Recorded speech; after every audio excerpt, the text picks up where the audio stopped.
Committee के अध्यक्ष आदरणीय विश्राम सिंह यादव जी, हमारी पार्टी के सहारनपुर के विधायक, जिले से विधायक आशुक मलिक, पूर्व मंत्री अशोक यादव जी, पूर्व मंत्री श्री कृष्ण यादव जी, समाजवादी पार्टी महिला संगठन में अनीता यादव जी, आज हमारे आपके दल में शामिल होने वाले जसकरण कठेरिया जी, प्रमोद कुमार लोधी जी, मुकद्दम सिंह जी, गुरप्रसाद सिंह जी, जवाहर सिंह जी, सत्यनारायण चेयरमैन जी, गुरुनारायण प्रधान जी और बहुत सारे मैं देख रहा हूं हमारे सामने भी दाई तरफ बहुत जिम्मेदार सभी हमारे आदरणीय नेतागण, यहाँ पर उपस्थित सभी आदरणीय बुजुर्ग, माताएं, बहनें, नौजवान साथी, पत्रकार बंधु, मैं सबसे पहले इस कार्यक्रम के लिए आए हुए सभी लोगों का बहुत बहुत धन्यवाद और आभार प्रकट करना चाहता हूँ। ये जसवंत नगर विधानसभा, यहाँ के लोगों का परिचय देना या उनसे अपील करना, ये अपने सब वो लोग हैं जो घर के, परिवार के और समाजवादी आंदोलन के पहले दिन से जुड़े हुए लोग हैं। और ये बात केवल हम लोग मंच से नहीं कहते हैं, जो विरोधी लोग हैं वो भी ये महसूस करते हैं कि हम और कहीं तिगड़म तो लगा सकते हैं, कुछ और बहाने कर करके वोट को इधर उधर कर सकते हैं, लेकिन जब जसवंत नगर का वोट खुलेगा तो वो रिकॉर्ड न केवल अपना रिकॉर्ड बनाता है, बल्कि जसवंत नगर अपना रिकॉर्ड भी तोड़ देता है, लाखों वोट से हमेशा जिताता है। मैं जब पिछली बार आपके सड़क के किनारे कार्यक्रम हुआ था, उस समय भी यही बात मैंने रखी तो कही थी, और आज भी मैं महसूस वही बात करता हूं कि यहाँ की जनता ने मन बना लिया है कि एक एक वोट समाजवादी पार्टी के पक्ष में पड़ने जा रहा है, और ये जिम्मेदारी अब आपकी और बढ़ जाती है, क्योंकि पिछली बार तो चाचा यहां थे, लगातार संपर्क कर रहे थे। अभी आपने मुख्यमंत्री जी का सुन ही लिया, आपने जो मुख्यमंत्री जी हैं उनके बारे में क्या कहना। जब विधानसभा में हम लोग रहते हैं तो वो गिनती भी उल्टी पुल्टी पढ़ते हैं। एक बार कोई सवाल को लेकर के वो खड़े हो गए और जाने कहां से वो अखबार लेकर के आए और उस अखबार की खबर के माध्यम से कहने लगे कि 46 में 56 भर्ती हो गए थे एसडी, और उस दिन से लेकर के आज तक हम लोग कई जगह पर कई माध्यम से पूछते रहेंगे, भाई वो कम से कम 46 से 56 वाली सूची तो दे दो। और अभी पता नहीं क्या भाषण दे के गए जो प्रसाद को चूरन समझते हैं। बताओ, ये हमारे मुख्यमंत्री, आपने देखा हुआ सदन में जब भी चाचा को देखते हैं तो घबरा जाते हैं। तो जब जसवंत नगर में आए तो स्वाभाविक था कि उन्हीं के क्षेत्र में आए, और ऐसा नहीं कि उन्हें नहीं पता था, बस वो वोट मांगने की औपचारिकता करके गए हैं। उनकी जो एजेंसी के लोग हैं या जो हमारे यहाँ के आसपास खाकी वर्दी के लोग खड़े हैं, और एक आध और भी कहीं छिपके खड़े होंगे जो भाषण नोट कर रहे होंगे, वो खुद सूचना देते हैं कि ये लाखों लाख वोट से आप जसवंत नगर से हारने जा रहे हैं। और आज तो जसवंत नगर है और तारीख 1 मई है, ये समझ लो बीजेपी गई, इसका पता नहीं लगेगा इसके बाद। और फिर जब चाचा ने इलाज करने की ठानी लिया है तो सोचो वोटों से कैसा इलाज होगा इनको। ये जनता तैयार है। हमारे गुजरात के क्षत्रिय भाई लोग तो तलवार से नहीं, इस बार मतदान से मतवार कर रहे हैं, उससे इलाज कर रहे हैं। और जसवंत नगर वाले भी इस बार अपना एक एक वोट डाल करके भारतीय जनता पार्टी के लोगों का इलाज करने के लिए तैयार हैं। ये वो लोग हैं जिन्होंने सब कुछ उल्टा पुल्टा कर दिया है और ऐसा उलझा दिया है देश को और तमाम चीजों को कि अगर ये नहीं हटेंगे तो हो सकता है ये संविधान को भी बदल दें। कई बार हम लोग इस बात को कहते हैं कि संविधान बदलेंगे, तो पत्रकार साथी और बीजेपी के लोग ये तर्क देते हैं कि संविधान कैसे बदल जाएगा। मैं उनसे जवाब में कहता हूं कि याद कीजिए कि भारतीय जनता पार्टी ने एक दिन फैसला ले लिया और फैसला लेकर के सब नोट बंद करा दिए। क्या किसी पत्रकार को पता था? क्या किसी जनता में किसी सदस्य को पता था? और इसी तरह अभी जो अग्निवीर व्यवस्था आई है, ये जो अग्निवीर व्यवस्था जो पक्की नौकरी होती थी, ये जो 4 साल की नौकरी कर दी है। हमारे यहाँ बहुत सारे लोग ऐसे होंगे गांव के जो फौज में जाकर के न केवल उन्होंने सीमा पर देश की रक्षा करने का काम किया, बल्कि अगर उनके परिवार की आर्थिक और सामाजिक स्थिति देखोगे, अगर वो फौज में भर्ती हो गए तो उनके घर परिवार की सामाजिक और आर्थिक स्थिति भी बेहतर हो गई और नई पीढ़ी को अच्छा पढ़ने का भी मौका मिल गया। जब ये जानकारी बीजेपी को हो गई कि गांव के बच्चों की जो पढ़ाई लिखाई वो बेहतर हो गई, फौज में जो लोग भर्ती हो जाते हैं उनका सामाजिक आर्थिक रूप से वो मजबूत हो जाते हैं, तो उन्होंने ये फैसला लिया कि अब पक्की नौकरी नहीं, अग्निवीर के माध्यम से ही नौकरी मिलेगी।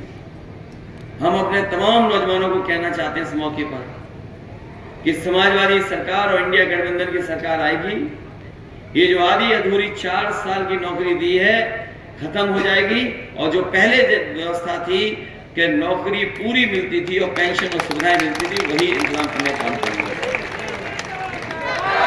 ये हमारे खाकी वर्दी वाले भी कभी कभी हम लोगों को गुस्सा दिखाते हैं। ये लोग भी जान लें, बीजेपी वाले आ गए तो 4 साल की नहीं, इनकी 3 साल की नौकरी हो जाएगी और बाद में हम लोग संगे घूमेंगे। और ये हो सकता है, ये पूछे कैसे हो सकता है? भाई अग्निवीर की हो गई तो तुम्हारी भी हो जाएगी। और सरकारी विभाग देख लो, बताओ आउटसोर्स में है नौकरी में क्या नहीं है? क्लास 4, क्लास 3 धीरे धीरे सरकार ने आउटसोर्स कर दी। न केवल नौकरियां सरकारी विभाग में आउटसोर्स की हैं, बहुत से विभागों को आउटसोर्स कर दिया। ये जो आरक्षण ना खत्म होने की बात बीजेपी के लोग अब कह रहे हैं, वो इसलिए कह रहे हैं कि पीडीए परिवार से सब लोग जुड़ गए और जो बहुजन समाज के लोग हैं वो ये समझ रहे हैं कि बाबा साहब भीमराव अम्बेडकर जी का जो संविधान दिया हुआ था उसको भी ये बदल देंगे। ये बदले न बदले, लेकिन उस रास्ते पे ये लोग चल रहे हैं। सोचिए आप, अगर विभाग में प्राइवेट हो जाएगा तो क्या आरक्षण लागू होगा क्या उसमें? ये जो हवाई जहाज वाला विभाग था जिसमें लगभग 1 लाख लोगों को नौकरी मिलती थी, ये कुछ वर्षों से प्राइवेट कर दिया गया है। अब बताओ, प्राइवेट में जाने के बाद क्या आरक्षण मिल रहा है किसी को? इसी तरह और विभाग है, बीएसएनएल है, ये सरकारी विभाग, टेलीफोन वाले थे, ये सब प्राइवेट हो गए। ये पानी के जहाज जिस विभाग से चलते थे वो प्राइवेट हो गया। बीमा कंपनियां प्राइवेट होने जा रही हैं, बैंकें प्राइवेट होने जा रही हैं। तो सोचिए, अगर वो आरक्षण नहीं खत्म करना चाहते तो आखिरकार प्राइवेट के रास्ते पे क्यों जा रहे हैं? इसलिए घबराए हुए हैं भारतीय जनता पार्टी के लोग, और घबराने का नतीजा देखिए, जो कभी आरक्षण खत्म करना चाहते थे वो आरक्षण के पक्ष में बोल रहे हैं। लेकिन मैं अपनी जनता को सावधान करना चाहता हूं कि भारतीय जनता पार्टी के वो लोग हैं जिन पर भरोसा नहीं किया जा सकता। इन पे भरोसा तो बिल्कुल नहीं किया जा सकता। और अब तो इनकी और पोल खुल गई।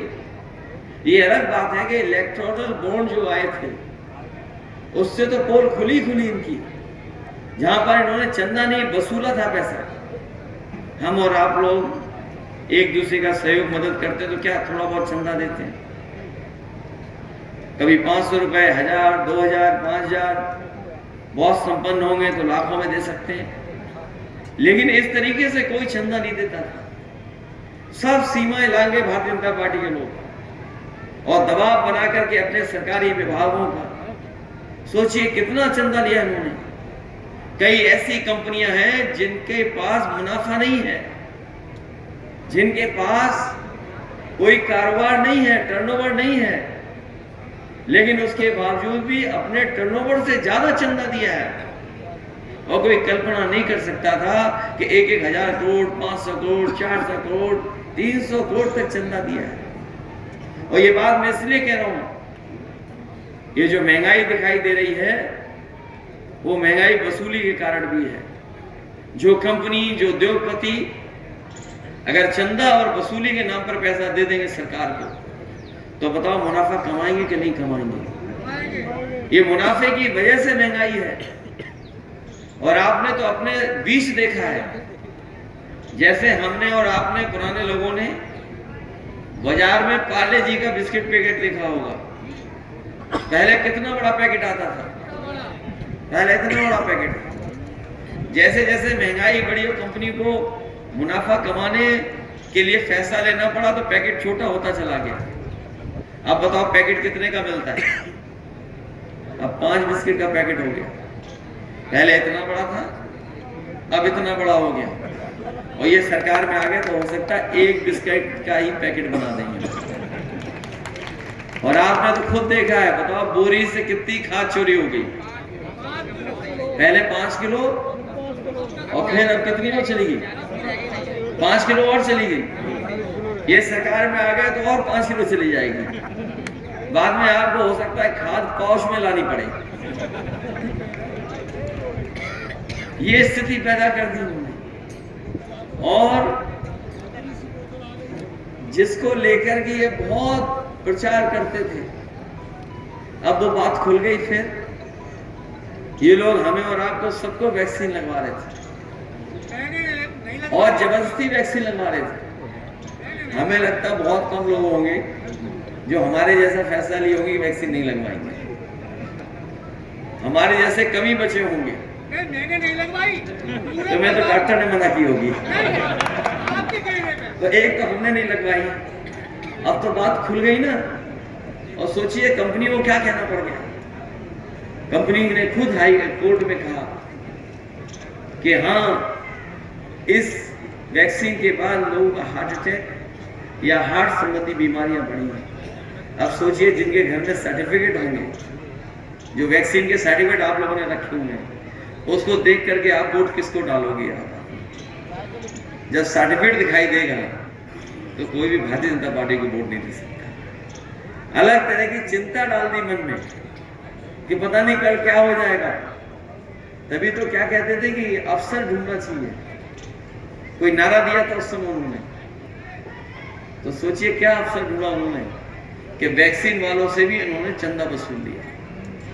इसलिए बहुत से ऐसे सवाल हैं जिसका जवाब भारतीय जनता पार्टी के पास नहीं। लेकिन सबसे बड़ा सवाल जनता के बीच में यही है कि ये संविधान बदल देंगे और संविधान बदलने के बाद हमारे आपके अधिकार छिन जाएंगे। हमें आपको जो सम्मान मिलता है वो भी ये छीनना चाहते हैं। और सच्चाई तो ये है कि बाबा साहब भीमराव अम्बेडकर जी का दिया और संविधान ही हमारी संजीवनी है, जो हमें आगे बढ़ने का मौका देता है। यही संविधान हमें अधिकार देता है एक वोट का। और ये अगर संविधान बदल दिया तो हो सकता है भारतीय जनता पार्टी के लोग हमें और आपको जो वोट देने का अधिकार है वो भी छीन लेंगे। इसलिए जहां मतदान के लिए आप जाएंगे वहीं सावधान रहेंगे और सावधान रह करके अपने बूथ की रक्षा करने का काम करना, क्योंकि इस समय चाचा यहाँ ज्यादा समय नहीं दे पा रहे हैं। उन्हें भी चुनाव लड़ना पड़ रहा है और लड़ाना पड़ रहा है। तो उनकी भी इच्छा हम लोगों ने पूरी की है। तो कम से कम 1 लाख से ज्यादा का जिताने का काम करना, क्योंकि यहाँ की विधानसभा जिता सकती है। और कोई वर्ग ऐसा नहीं है जो वोट न देना चाहता हो आपको। अगर थोड़ा बहुत हम लोग उनसे बातचीत कर लें, बैठ जाएं और उनको समझा ले जाएं, तो मैं समझता हूँ हर वर्ग के लोग आपके साथ इस बार मतदान देने के लिए तैयार हैं।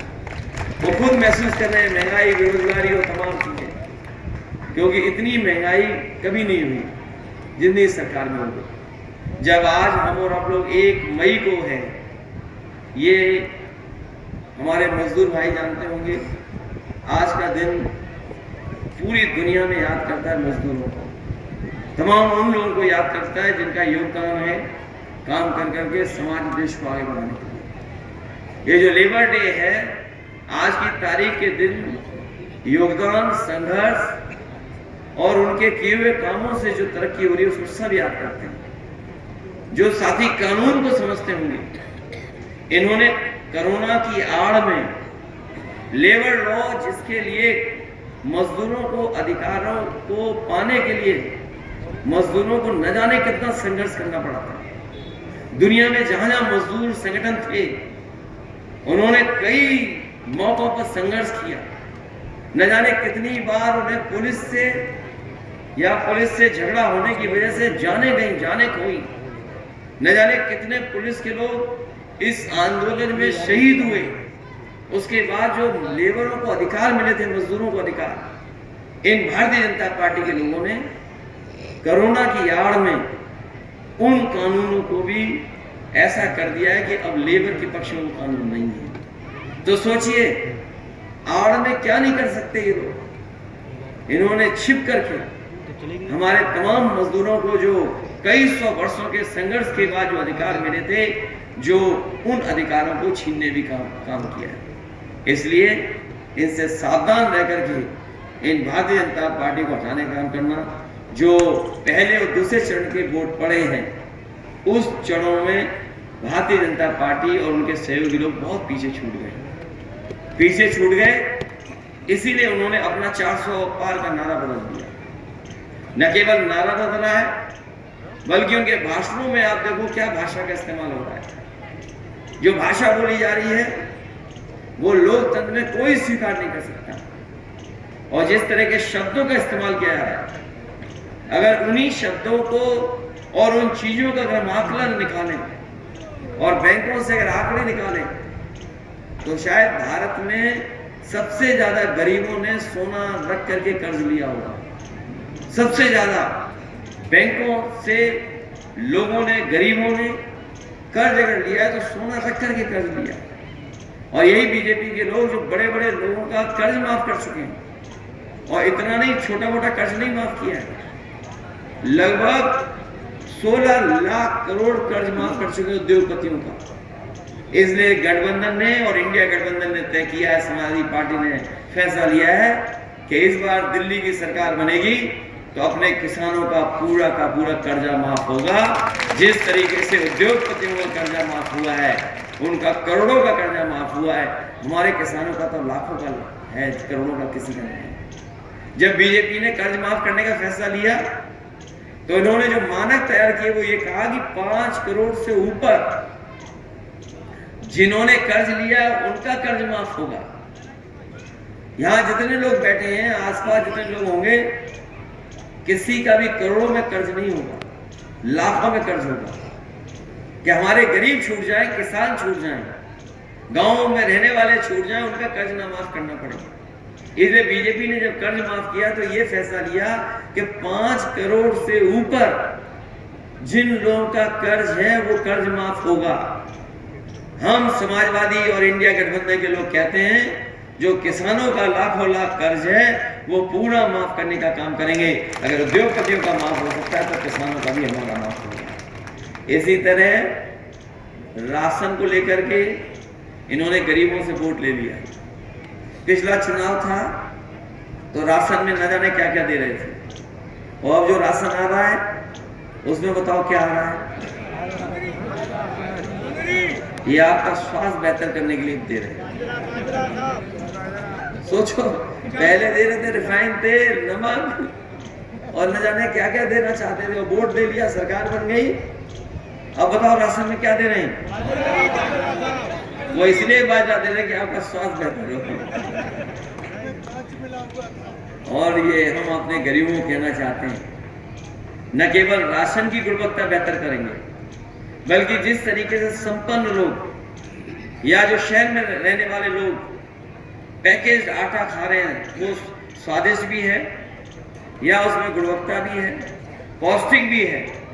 समाजवादी सरकार और समाजवादी लोगों ने तय किया है कि अपने गरीबों को भी पौष्टिक आटा के साथ साथ डाटा फ्री दिलाने का काम करेंगे। और डाटा इसलिए कि दुनिया में बड़ा ताकतवर देश अमेरिका, आप पता कर लेना, जानकारी कर लेना, कई शहरों में लैपटॉप फ्री दे रही है अपने बच्चों को। वो इसीलिए दे रही लैपटॉप क्योंकि वो समझ रहे हैं कि जिस समय कोरोना आया था, संपन्न परिवार के लोगों ने, बच्चों ने तो पढ़ लिख लिया था, और जो गरीब परिवार के बच्चे थे, क्योंकि उनके पास कोई न इंतजाम था, ना कंप्यूटर था, ना लैपटॉप था, ना अच्छा मोबाइल था, वो पढ़ाई लिखाई भी नहीं कर पाए, उनके सालों साल चला गया। लेकिन जो संपन्न परिवार के लोग थे, जिनमें मोबाइल था, लैपटॉप था, कंप्यूटर था, वो ऑनलाइन पढ़ाई कर सकते थे। और हम तो ये कहते हैं कि जो समाजवादियों ने लैपटॉप दिए थे, वो उस समय भी इस्तेमाल हुए, और आज भी जहां होंगे वो आज भी चल रहे होंगे। और जब कभी भी ऑन करते होंगे तो उसमें नेताजी और हम ही लोग दिखाई देते हैं। तो उसकी भी नकल कर ली हमारी इस सरकार ने। हम लोगों ने इतना बड़ा दिया था लैपटॉप, इनने इतना कर दिया उसका, और उसमें उंगली घिसते रहो तो वो चले नहीं चले पता नहीं। और 100 नंबर की भी नकल कर ली, एम्बुलेंस खराब कर दी। एम्बुलेंस इसलिए दी गरीब की मदद हो जाए, लेकिन एम्बुलेंस भी खराब कर दी। 100 नंबर इसलिए दी थी कि गरीब को भागना ना पड़े, थाने ना जाना पड़े, अगर कहीं झगड़ा हो, कहीं भी हो, फोन करे तो उसके पास पहुंच जाए। और जब से इन्होंने 100 से 112 किया है, तो इन्हें पुलिस वालों को ये लगा कि जब सरकार ने नंबर बढ़ा लिया तो हम भी अपनी वसूली बढ़ा लें। तो ये स्थिति पैदा हो गई सरकार में। इसलिए हम आपसे निवेदन और अपील करने आए हैं कि ये चुनाव मैनपुरी का पूरा देश देखेगा, पूरा देश की नजर होगी यहाँ पर। ये मैनपुरी नेताजी की वजह से और आप लोगों की वजह से पूरे देश में इसकी पहचान है। कम लोकसभाएं होती हैं जिनकी पहचान देश में बन पाती है, और जो वीआईपी लोकसभा जिनको गिना जाता है, माना जाता है, ये मैनपुरी भी वही लोकसभा है। इसलिए पूरे देश की नजर होगी जब आपने बाई इलेक्शन में मेहनत करके और साथ लेकर के इतने बड़े वोट से जिताया था। हमें उम्मीद है कि ये तो परिवर्तन और सरकार बनाने का चुनाव होने जा रहा है, और बीजेपी को हटाने वाला चुनाव होने जा रहा है। इसे आप सब लोग मिलकर के पहले से ज्यादा वोट देकर के समाजवादी पार्टी को रिकॉर्ड मतों से जिता देना। यही निवेदन, यही प्रार्थना, यही अपील मैं आपसे करने आया हूँ। ये क्षेत्र वो है जो चालेगा वो हो जाएगा।